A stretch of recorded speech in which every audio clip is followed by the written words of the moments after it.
Belbari ward number 4 को यस श्री कसिनी महावीर विद्यालयमा आएका छौँ र हामी आज आउँदै गर्दा हाम्रो उद्देश्य भनेको चाहिँ यस विद्यालयलाई केही पुस्तक सामग्रीहरू वितरण गर्ने र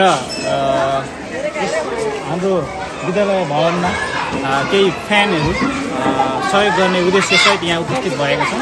हाम्रो यो सामुदायिक विद्यालयहरूलाई एउटा अलिकति एउटा पब्लिक र यो हाम्रो प्राइभेट जुन छ त्यो विद्यालयको जुन खाडल छ त्यो खाडललाई चाहिँ केही हदसम्म पूर्णका लागि पनि हो हाम्रो उद्देश्य भनेको चाहिँ।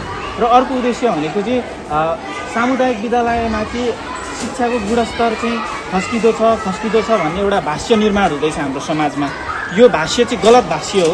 यो भाष्यलाई हामीले चाहिँ स्थापित गर्नतिर लाग्नु हुँदैन। यो भाष्यलाई हामीले चाहिँ गलत हो भनेर प्रमाणित गर्नतिर चाहिँ लाग्नुपर्छ। हामी जस्तो सचेत युवा सरकारका व्यक्तिहरूले त्यही भाष्यलाई चिर्नका लागि होइन हामी एउटा सचेत छौँ है।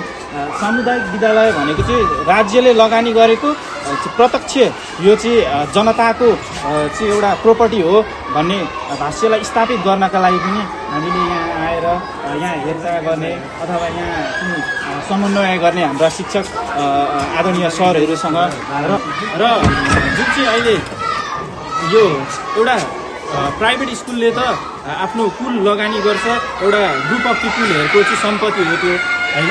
त्यहाँ चाहिँ उनीहरूले आफूले प्रफिट आर्जन गर्नका लागि गर्छन् र त्यही भएर उनीहरूको गुणस्तर अलिकति देखिन्छ। तर यो सामुदायिक विद्यालयमा चाहिँ के छ भने यसमा चाहिँ सरकारको लगानी हो, शिक्षकलाई सरकारले पे गर्छ, उसले पढाउने ड्युटी हो, पढाउनु पर्छ भन्ने। तर चाहिँ सरकारवालाहरू चाहिँ चिया गफ अथवा बाहिर बसेर गफ दिँदाखेरि चाहिँ त्यो त त्यही शिक्षकको ड्युटी हो नि, त्यसले निर्वाह गर्नुपर्छ भन्ने, यहाँ निगरानी नगरिदिने, हेरचाह नगरिदिने। यो कारणले गर्दा नै हाम्रो सामुदायिक विद्यालयको जुन शैक्षिक गुणस्तर छ त्यो खस्किन गएको छ है। यसलाई चाहिँ हामी सरकारवालाहरूले हेरचाह गर्नुपर्छ।